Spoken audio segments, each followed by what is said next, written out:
गद का पेड़ हो जाए, उसकी जड़ें गहरी बैठ जाएं, भूकंप भी आता है तो वो गिरता नहीं है।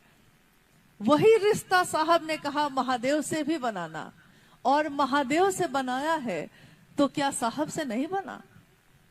जिनके कहने से शिव मेरे आपके गुरु हुए, उनके कहने पे, उनके विचारों पे, उनकी बातों पे हम लोग चले, तो जिसकी बातों पे हम चल रहे हैं, जिसके साथ महादेव की तरफ चल रहे हैं, उससे अलग होके चल पाइएगा कि उनके साथ होके ज्यादा अच्छा चल पाइएगा?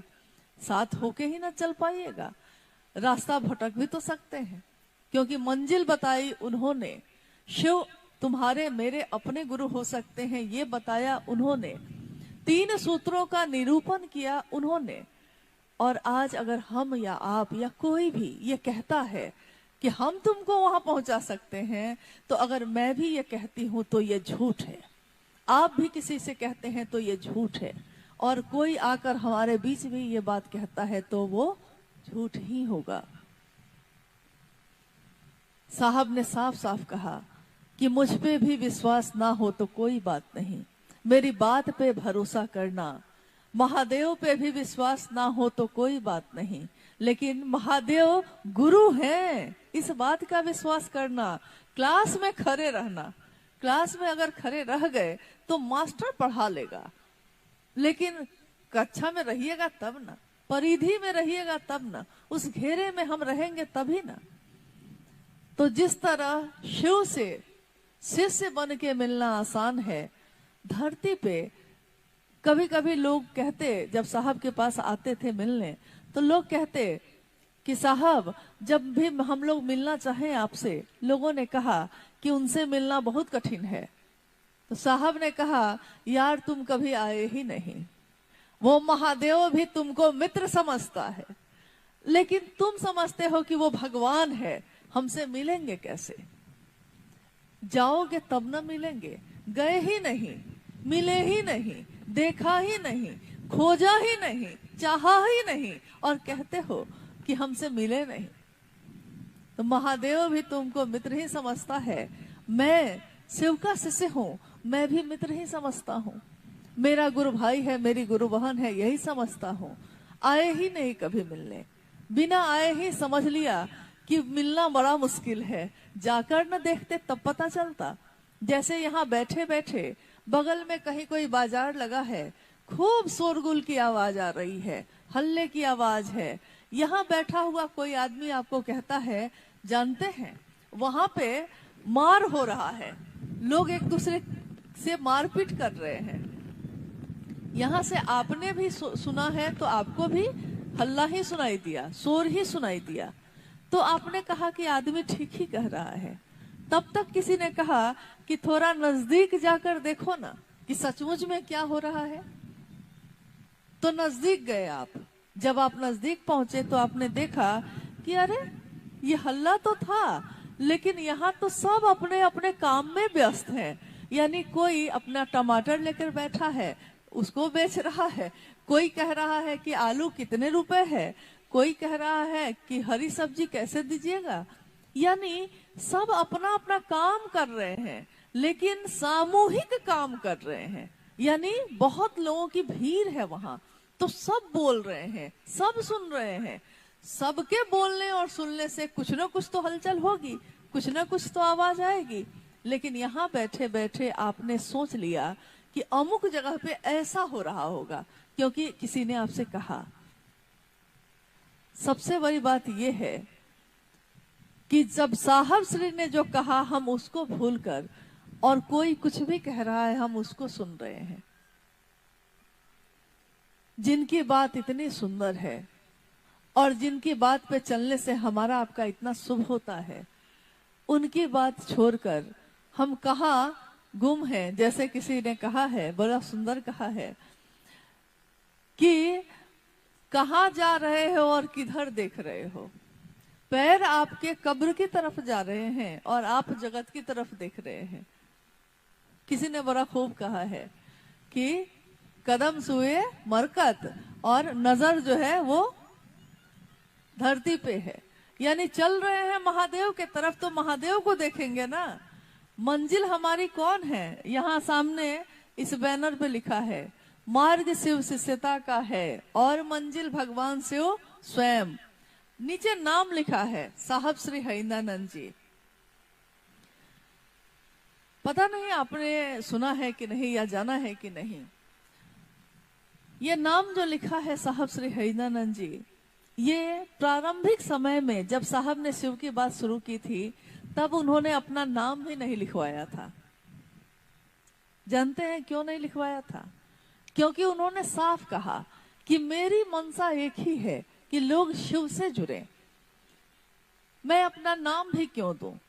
मैं अपना नाम भी दूंगा तो लोग मुझसे न जुड़ने लगे। मैं चाहता हूं महादेव से जुड़े। महादेव तो कभी जाएगा नहीं ना, महादेव तो हमेशा रहेगा। तो लोग महादेव से जुड़ेंगे, शिव जैसा होंगे, शिव ही होंगे। कोई गुरु अपने शिष्य को अपने जैसा बनाता है। फिर जगत है, दुनिया है, कुछ लोग जुड़ने लगे, कुछ लोग शिव से बनने लगे, तो धीरे धीरे भीड़ बढ़ी, लोग बढ़े। जब लोग बढ़े तो साहब ने जो लोग उनसे मिलने आते उनसे ये अनुरोध करते कि आप मेरे इस संदेश को, चूंकि अकेला मैं कितना जा पाऊंगा, कितना काम कर पाऊंगा, कितने लोग बहुत हैं और मैं अकेला हूं शरीर में, तो मैं कितना जाऊंगा।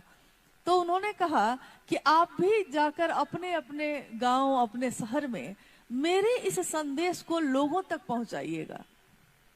लोग गए, बिहार, उत्तर प्रदेश, झारखंड, फिर भारत के सभी राज्यों में जो गए तो सबने साहब के इस संदेश को सुनाया। लेकिन बाद में साहब ने कहा कि मैंने देखा कि मैंने कहा 3 तो कोई जाता है तो जाते जाते या तो उसमें 3.5 हो जाता है या उसमें 2.25 हो जाता है, या तो उसमें कुछ बात घटा देते हैं लोग या फिर अपने तरफ से कुछ जोड़ देते हैं। जैसे बहुत सारी बातें हैं वैसी। जब बार बार उन्होंने देखा कि यही हो रहा है कि मैंने जितना कहा है, मेरे गुरु शिव ने जो मुझको कहा, मैंने भी सबको सिर्फ वही कहा, लेकिन मैंने जिन लोगों से कहा वो जो अब जाने लगे क्षेत्रों में, तो जाते जाते मेरे इस बात का रूप ही बदलने लगता है, वहां पहुंचते पहुंचते बात ही बदल जाती है। तब उन्होंने इसका एक उपाय खोजा। कहते हैं आवश्यकता आविष्कार की जननी है। आविष्कार तब होते हैं जब हमको किसी चीज की जरूरत महसूस होती है। पहले प्राचीन समय में यहाँ से हजारों मील की दूरी लोग पैदल ही तय करते थे। फिर लगा कि कुछ और उपाय किया जा सकता है क्या, तो डोली बनी जिसपे दुल्हन विदा होती थी, डोली में बैठकर, यानी पैदल नहीं चलना पड़े। फिर बैलगाड़ी बना, फिर धीरे धीरे गाड़ियां बन गई, आज हवाई जहाज और रॉकेट है। यानी आवश्यकता आविष्कार की जननी है। जब जैसी जरूरत होती है तब वैसा काम करना पड़ता है।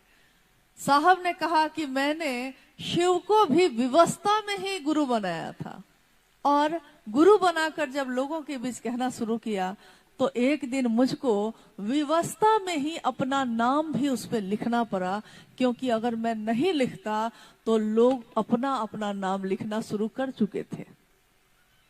यानी उन्होंने एक पंपलेट छपवाया जिसको मोड़ा जाता था, उस पे लिखा होता था ऊपर, हमारे गुरु शिव शिष्यानुभूति।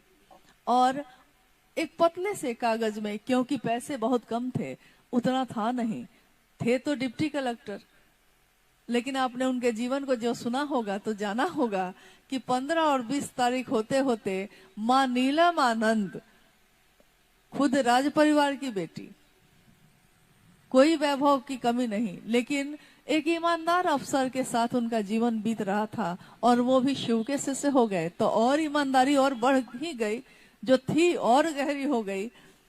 तो स्वाभाविक है कि पैसे सीमित थे, 15-20 तारीख तक सब पैसे खत्म हो जाते, उसी में जीवन चल रहा था। तो साहब ने बड़े मुश्किल से कुछ पैसे बचाए और लिखा उस पे जो उनकी अनुभूति थी अपने गुरु के लिए, शिष्यानुभूति, जो आज भी छपवाई जाती है हजारों हजार की संख्या में।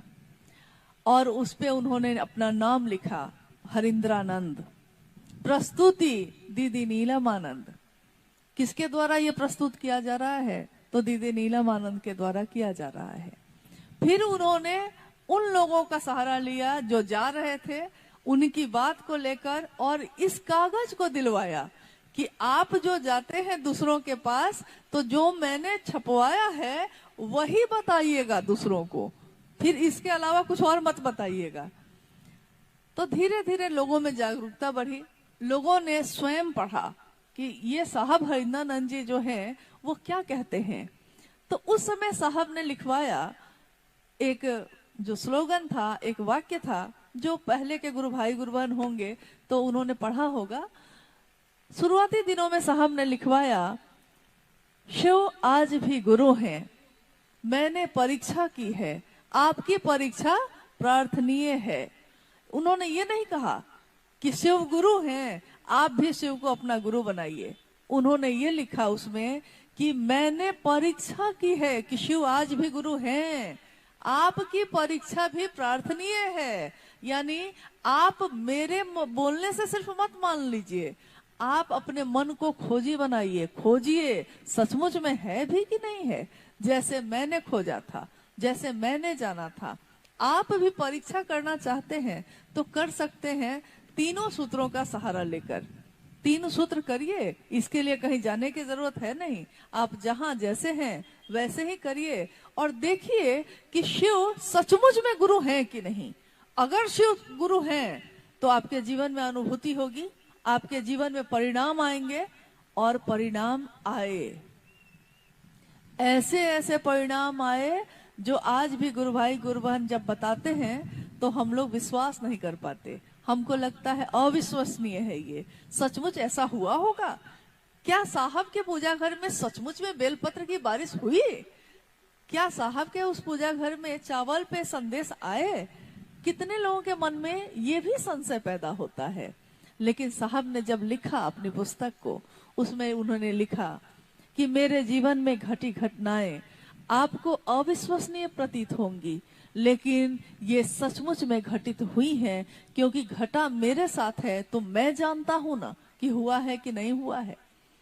आप तो दूर से सुन रहे हैं, जिसका हाथ आग से जला है वो न जानता है कि हाथ जला कि नहीं जला। फिर जीवन आगे बढ़ा, शिव शिष्यता और व्यापक हुई और बढ़ी। अब वो जिला राज्य से बाहर जा चुका था, अब वो भारत देश से भी बाहर जा चुका, अब वो नेपाल जैसे देश में तेजी से बढ़ रहा था। और उन्होंने तब अलग अलग भाषाओं में तीन सूत्रों को छपवाया। कभी कभी आपने देखा होगा कि तीन सूत्र के कार्ड छपे होते हैं, कभी कभी उसमें यहाँ जैसे गुजरात में है तो एक तरफ हिंदी में और एक तरफ गुजराती भाषा में लिखा होता है तीनों सूत्र, लेकिन उसके नीचे लिखा होता है कि किसकी कही हुई बात है। ये इसलिए लिखा होता है ताकि लोग जाने कि ये किसने कहा है। अब हम भी देते हैं किसी को तीन सूत्र का कार्ड, आप भी देते होंगे। स्वाभाविक है, जो सामने रहता है आदमी उसको पकड़ता है, प्रत्यक्ष को ही पकड़ने का स्वभाव है हमारा। लेकिन जो सामने नहीं है हम उसको नहीं पकड़ पाते। मन से पकड़ने की बात कही उन्होंने। महादेव को भी मन से ही पकड़िएगा और जिसने ये संदेश भेजा है उसको भी मन से ही पकड़ पाइएगा। कोई भी जिसको आप अपना बनाते हैं वो शरीर से भी नजदीक हो या दूर हो या नहीं हो, लेकिन मन से ही उससे मिला जाता है। गुरु भी अगर शरीरधारी होंगे तब भी शिष्य अगर अपने मन को गुरु के मन से नहीं मिलाएगा तो उस गुरु से भी कुछ ज्ञान वो प्राप्त नहीं कर सकता। साहब ने फिर ये बातें आगे बढ़ाई और शिष्यानुभूति बाद में किताब की शक्ल में, किताब के रूप में, छोटी सी किताब के रूप में छापी गई। स्वाभाविक है सन 1990 से ये किताब लोगों को मिल रही है, लेकिन इस किताब का मूल्य पैसे में साहब ने कभी नहीं लिया। किताब छपने में पैसे लगे।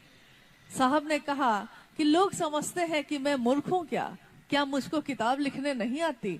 लेकिन जब जरूरत नहीं थी तो नहीं लिखा, जब जरूरत हुई तो लिखा, जब जरूरत हुई तो लोगों को दिया। कब दिया?